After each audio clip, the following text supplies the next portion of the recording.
तो आज आप पंचायत स्तरीय कर्म मिलन समारोह में आए हुए हैं, तो मैं आपसे कुछ सवाल पूछ रहा हूं। मैं आदिवासी क्षेत्र में क्या कर्म मिलन समारोह करने से आदिवासी की जो पीढ़ी है, जो रूढ़ी है, वह सुधर सकती है कि नहीं? सबसे पहले तो सताकी पंचायत के सभी ग्रामीण जनता को, आयोजनकर्ता को मेरी ओर से बहुत बहुत बधाई और सभी चैनल के प्रेमियों को, सभी को मेरे ओर से हार्दिक शुभकामना। देखिए, आदिवासी का एक परंपरा रहा है। आदिवासी प्राकृतिक पूजक है, इतिहास गवाह है। आदिवासियों का जो जन्म हुआ, जंगल में जन्म हुआ, जंगल में पले बढ़े, पेड़ पौधा गुफाओं में रहे। और आदिवासी लोग किसी मंदिर मस्जिद को पूजा नहीं करते हैं।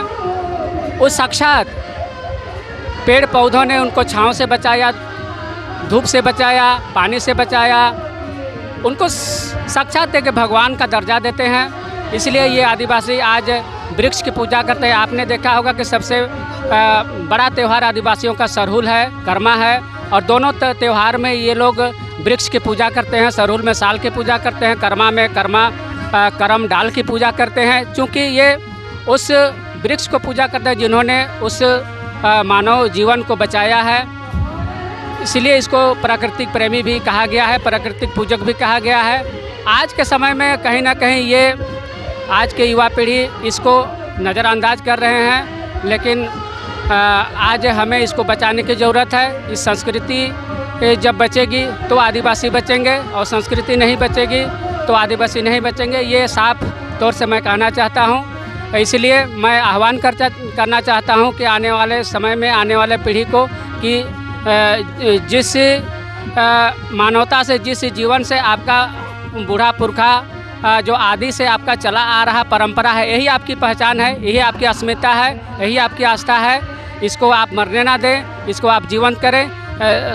मैं कहना चाहता हूँ कि आपका ये संस्कृति जिंदा रहेगा। कहने का मतलब ये वृक्ष जिंदा रहेगा, ये पेड़ पौधा नदी नाला जिंदा रहेगा तो आप जिंदा रहेंगे। जिस दिन ये मर गया, आप मर जाएंगे। अच्छा दादा, अभी लगता है जैसे आदिवासी रीति रिवाज में जन्म होने के बाद छोटी मनाया जाता है, उसके बाद कर्णवेद होता है, उसके बाद शादी ब्याह होता है, उसके बाद मरने के बाद दशकर्मा होता है। लेकिन अभी देखा जा रहा है कि आदिवासी समाज में भी मुँह जूठी और जन्मदिन ये सब मना रहा है। इसमें आपका क्या विचार है? ये आज के भौतिकवादी युग में कहीं ना कहीं हम लोग का जो पुराना परंपरा है, हम लोग का जो रूढ़िवादी जो परंपरा है, ये मैं मानता हूँ कि कहीं आज एक दूसरे के मेल मिलाप में ये कहीं ना कहीं दिशा से भटक गई है। इसको मैं स्वीकार करता हूँ। लेकिन आज हम लोग का जो संस्कृति रहा है, हम लोग का जो परंपरा रहा है, जन्म से लेकर मृत्यु तक एक परंपरा रहा है, जो आज हम लोग का समाज में कभी छठ ही नहीं होता था। लेकिन आज ये परंपरा शुरू हो गया है, जो कहीं ना कहीं हमारा जो सही जो परंपरा था, हमारे पूर्वजों का जो परंपरा था, ये जो एक दूसरे के संपर्क में ये कहीं ना कहीं अछूता हो रहा है। तो मैं कहना चाहता हूं कि जो हमारी परंपरा संस्कृति जो शुरू से चली आ रही है, पूजा पद्धति, चाहे वो कर्णवेद हो, चाहे वो शादी ब्याह हो, चाहे वो पूजा पद्धति हो, ये कहीं ना कहीं आज भटक रहा है। इसको भटकने ना दें। जो हमारे पुरखों ने पूजा अर्चना जो परंपरा शुरू की है, उसी को अपनाएं। आज एक दूसरे के देख रेख में मैं कहता हूँ कि आप जिस समाज हमेशा बदलते परिवेश में बदलाव जरूरी है, लेकिन आप आगे बढ़ें, पढ़ाई लिखाई करें, आगे बढ़ें।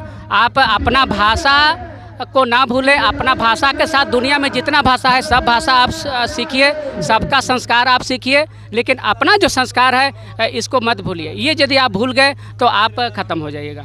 आपका आदिवासी मुंडा समाज में जैसे ब्राह्मण से शादी ब्याह कराना उपाप है कि सही है?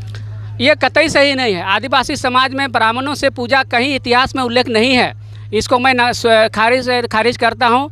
हाँ, थोड़ा बहुत इधर पंच परगना के क्षेत्र में क्योंकि इधर हर समुदाय के लोग एक साथ रहते हैं, उसी के देख रेख में कुछ जगह ब्राह्मणों से पूजा अर्चना होती है। इसका मतलब हम ये नहीं कहेंगे कि सभी आदिवासी ब्राह्मणों से पूजा करते हैं। हम लोग का आदिवासी का रीति रिवाज है पाहन से पूजा अर्चना होती है, चाहे वो गृह प्रवेश हो, चाहे वो शादी हो, चाहे वो मरी मरखी हो, चाहे वो कर्णपेद हो, सारा प्रक्रिया हम लोग का पाहन से होता है।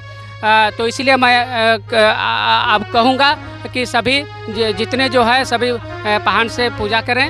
ये होता है, ऐसा नहीं है कि नहीं होता है, लेकिन कुछ चुनिंदा एक आध होता था कि हम लोग का परंपरा है, इतिहास में उल्लेख है कि पाहन से ही पूजा हम लोग का होता है। अच्छा दादा, आपका समुदाय मुंडा समाज में केवल पाहन ही शादी ब्याह में पूजा कर सकता है कि दूसरा कोई भी पाहन बन के पूजा कर सकता है? इसमें आपका क्या विचार है? नहीं, पाहन आपका गांव में एक सर्वसम्मति से एक पाहन होता है। पाहन को ही सर्वोच्च माना गया है। जैसे आपका दूसरे समुदाय में आपका ब्राह्मण को सर्वोच्च माना गया है, ऋग्वेद में भी उल्लेख है। उसी तरह से हम लोग का जो समुदाय है इसमें पाहन को सर्वोच्च माना गया है।